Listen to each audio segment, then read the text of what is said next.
سورہ کہف آیت نمبر 110۔ نحمدہ و نصلی علی رسولہ الکریم، اما بعد، اعوذ باللہ من الشیطان الرجیم، بسم اللہ الرحمن الرحیم۔ قل انما انا بشر مثلکم یوحی الی انما الہکم الہ واحد، ومن کان یرجو لقاء ربہ فلیعمل عملا صالحا ولا یشرک بعبادۃ ربہ احدا۔ صدق اللہ العظیم۔ اللہ تعالیٰ ارشاد فرما رہے ہیں، قل فرما دیجئے، انما انا بشر مثلکم، میں صرف اور صرف تمہاری طرح بشر ہوں، وحی کی جاتی ہے میری طرف۔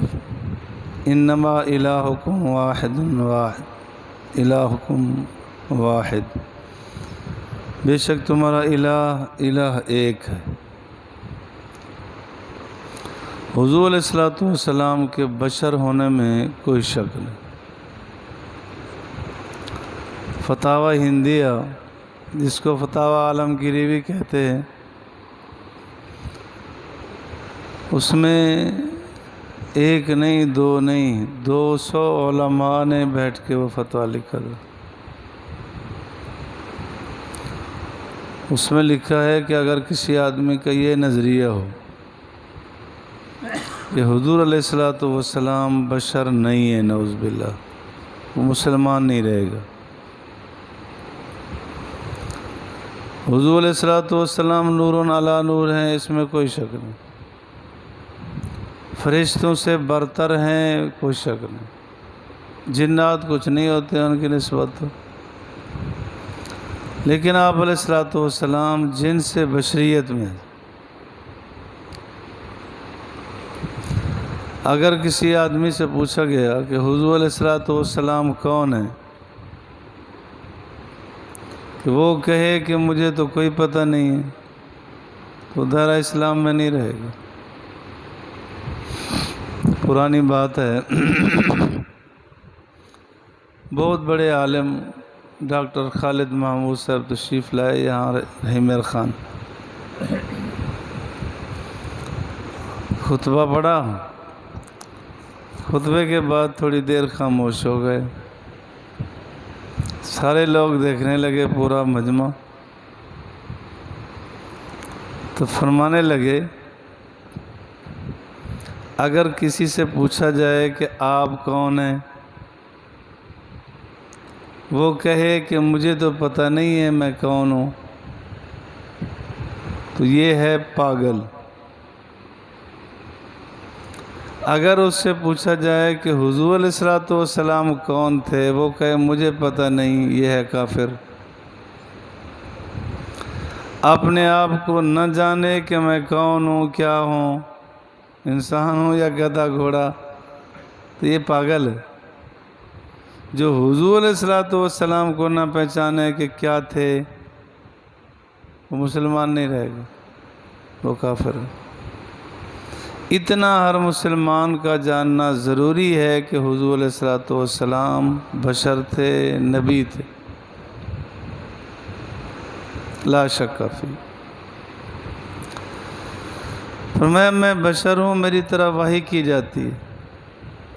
نبی وہی ہوتا ہے جس کا دو طرفہ رابطہ ہوتا ہے کہ اللہ سے لیتا ہے، مخلوق کو دیتا ہے۔ آپ علیہ السلام پر وحی اترتی تھی،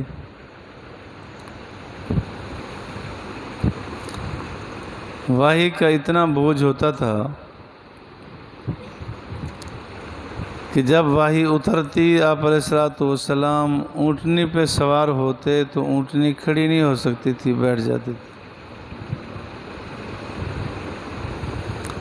سیدہ عائشہ رضی اللہ عنہ فرماتی ہیں کہ آپ علیہ السلام میری گود میں آرام فرما رہے تھے، جیسے وحی اترنے لگی تو مجھے ایسے لگا کہ میری یہ ران پھٹ گئی، اتنا وزن ہوتا تھا۔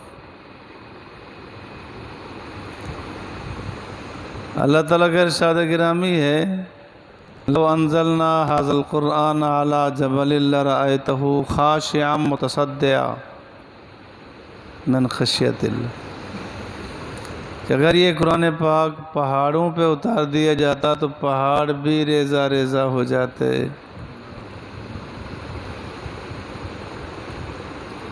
تو وحی کا آپ پر بوجھ ہوتا تھا۔ حدیث پاک میں آتا ہے جب وحی اترنا شروع ہوتی شدید سردی میں بھی آپ کو پسینہ آ جاتا تھا، تو اللہ کی طرف سے حکم لیتے، وَمَا يَنْطِقُ عَنِ الْهَوَىٰ إِنْ هُوَ إِلَّا وَحْيٌ يُوحَىٰ، کہ حضور علیہ السلام وحی سے ہی بولتے تھے، اللہ کا حکم آتا وہ حکم بتاتے، یہ اللہ کا حکم آیا ہے۔ آپ نے بڑے کرات مرات کے ساتھ سنا ہے کہ جب آپ علیہ السلام نے فرما دیا میں کل بتا دوں گا تو وحی بند ہو گئی، 15 دن بند رہی، پھر بتایا گیا اصحاب کہف کون تھے، ذوالقرنین کون تھا، روح کیا ہے۔ فرمایا میں تمہاری طرح بشر ہوں، وحی کی جاتی، یعنی آپ علیہ السلام بشر کی طرح کھاتے پیتے سوتے چلتے پھرتے، شادی غمی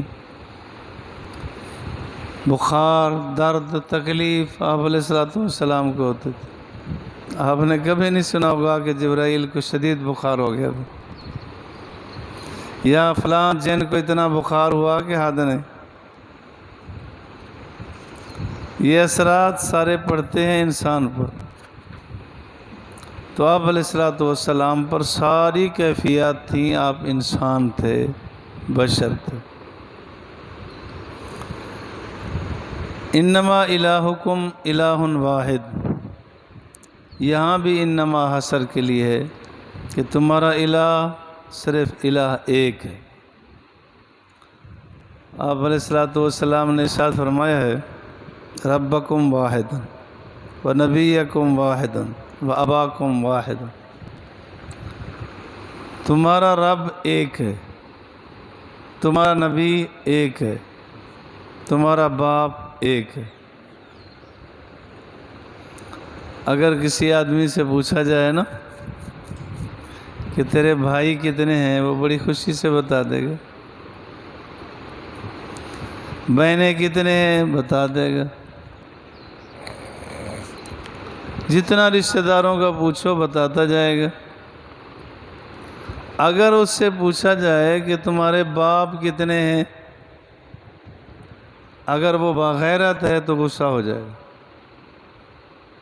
کہ باپ ایک ہو سکتا ہے، دو نہیں ہو سکتا۔ بغیرت ہے تو، بے غیرت ہے تو کہے گا ٹھیک ہے 3 ہیں 4 ہیں 10 ہیں 15۔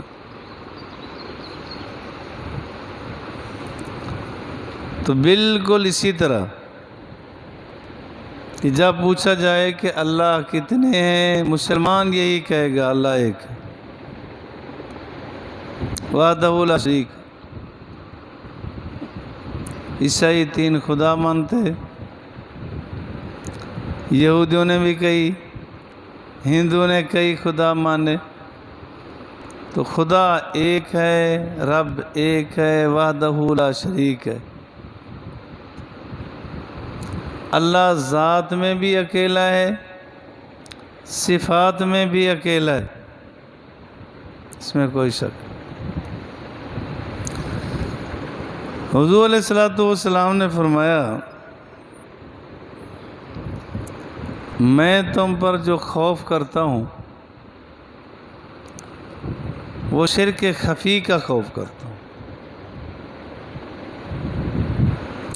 شرک خفی ریاکاری ہے، اور ریاکاری کی کثرت ہے، دکھلاوا بہت ہو گیا، تو اللہ کو وحدہ لا شریک مانے، ہر عمل بھی صرف اللہ کے لیے کرے، غیر کے لیے نہ ہو، بچانے کی کوشش ہو۔ فمن کان یرجو لقاء ربہ، اور جو شخص امید رکھتا ہے کہ اپنے رب کی ملاقات کی، تو فلیعمل عملا صالحا، اس کو چاہیے کہ عمل کرے اچھا عمل، کیونکہ جس کا یہ عقیدہ ہے کہ میں نے مرنے کے بعد اللہ سے ملنا ہے، میں نے پئی پئی کا حساب دینا ہے، فمن یعمل مثقال ذرۃ خیرا یرہ ومن یعمل مثقال ذرۃ شرا یرہ۔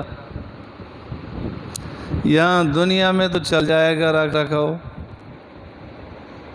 اس کی رعایت کر دی، اس کی رعایت کر دی، لیکن یہ عمل اچھا نہیں، برا عمل۔ حدیث پاک میں آتا ہے کل قیامت کے دن اللہ تعالیٰ فرمائیں گے جن کے لیے عمل کیا تھا اس کا بدلہ اس سے لے لے، اس کا اجر اس سے لے لے۔ وہاں تو یہ عالم ہوگا کہ ایک نیکی کم ہو جائے گی، وہ سارے لوگوں کے پاس پھرے گا، باپ کے پاس بھی، ماں کے پاس بھی، بھائیوں کے پاس بھی، بیوی کے پاس بھی، کہ ایک نیکی چاہیے، کوئی نہیں دے گا، ایک نیکی کوئی نہیں دے گا۔ تو ساری جو نیکیاں کی تھی غیروں کے لیے اس پہ اجر دیں گے، کچھ نہیں دے گا، پھر رسوائی اور پچھتاوا ہوگا۔ یہ جو ہم جملہ بول کے اپنے آپ کو چھڑا لیتے ہیں، وہ یہاں ہے، آگے نہیں چلے گا۔ کیا کریں جی، برادری نہیں مانتے، رشتہ دار نہیں مانتے تھے کہ یہ رسم تو چاہیے، تو کل قیامت کے دن برادری نہیں چھڑائے گا۔ اکیلا آدمی ہوگا، خود حساب دینا ہوگا، پئی پئی کا حساب ہوگا۔ تو اللہ فرماتے ہیں جو اپنے رب سے ملنا چاہتا ہے اس کو امید ہے کہ میں مروں گا، قیامت قائم ہوگی، میں اٹھوں گا، میں نے حساب دینا ہے، تو اچھا عمل کر۔ اچھا عمل کیا ہے؟ سب سے پہلے تو بنیادی چیز ہے ایمان، ایمان ہے تو باقی عمل ہے، نہیں تو نہیں۔ دوسری شرط یہ ہے کہ اخلاص ہو، اللہ کی رضا کے لیے کیا ہو، غیروں کی رضا کے لیے کیا ہے تو کچھ نہیں ملے گا۔ تیسری شرط یہی ہے اتباع سنت۔ اب جتنا رسومات ہیں دیکھ لیے جائیں کہ حضور اور صحابہ اکرام رضوان اللہ تعالیٰ علیہ مجمعین کو سمجھ آیا، انہوں نے کیا تھا،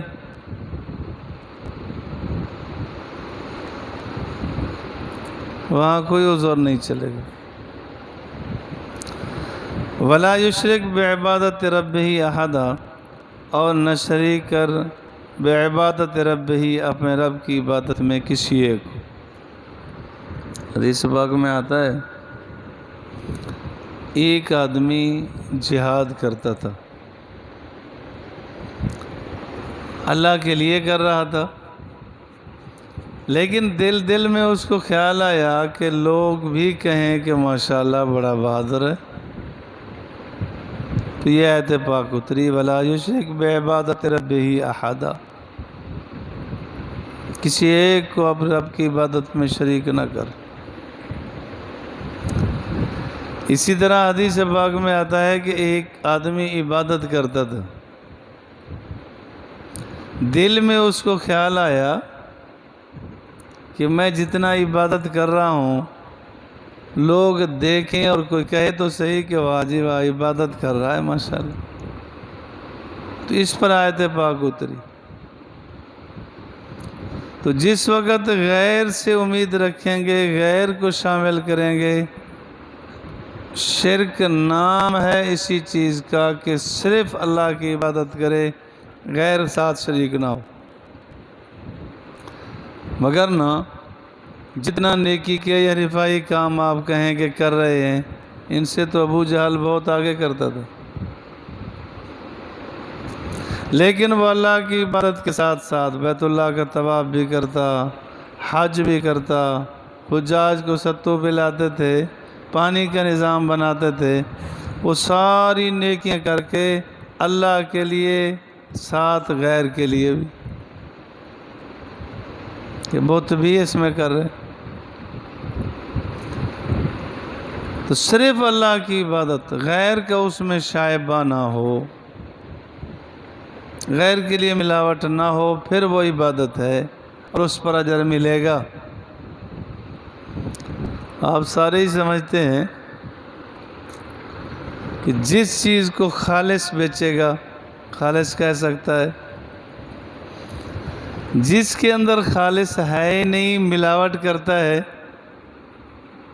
اس کا ضمیر اسے لعنت ملامت کرے گا کہ تو خالص کو اس کو نہیں کہہ سکتا، دھوکہ ہے۔ من غش فلیس منا، جو کھوٹ کرے گا، دھوکہ کرے گا، حضور نے فرمایا میری امت میں سے نہیں ہے۔ تو عبادت تک کے لیے غیر کو ملا دیا، پھر خوش بیٹھا ہے کہ میں بڑا کام کر رہا ہوں۔ نہیں، اللہ کو وحدہ لا شریک مان جان کر عبادت کرے، پھر کام بنے گا۔ اللہ فرماتے ہیں وَلَا يُشْرِكْ بِعِبَادَةِ رَبِّهِ أَحَدًا۔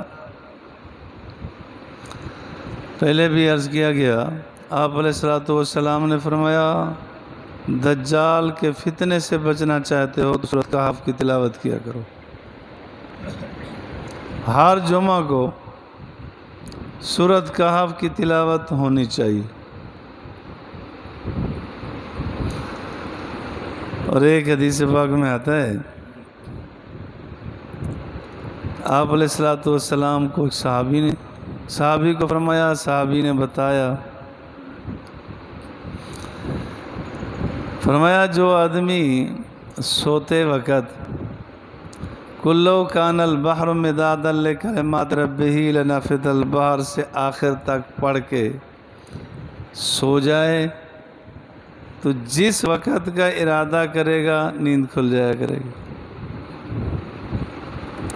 سالہ سال سے کئی بزرگوں کا یہ مجرب عمل ہے، یعنی ٹائم پیس کا کام دیتا ہے۔ پڑھ کے سوئے، بس اس وقت آنکھ کھل جائے گی، 2 منٹ آگے یا پیچھے۔ ایک بزرگ نے واقعہ سنایا کہ سید حسین احمد مدنی رحمۃ اللہ علیہ تشریف لائے یہاں خانپور میں۔ جیسے اترے تو پوچھا کہ کتنا دیر ہے گاڑی کو، ہاں آگے جانا تھا۔ انہوں نے بتایا جی اتنا منٹ دیر ہے، کچھ منٹ بتائے، 10 منٹ 15 منٹ اس طرح ہی ہوں گے۔ تو فرمانے لگے کہ اچھا میں اتنا دیر سو جاتا ہوں، جب گاڑی آئے گی میں اٹھ جاؤں۔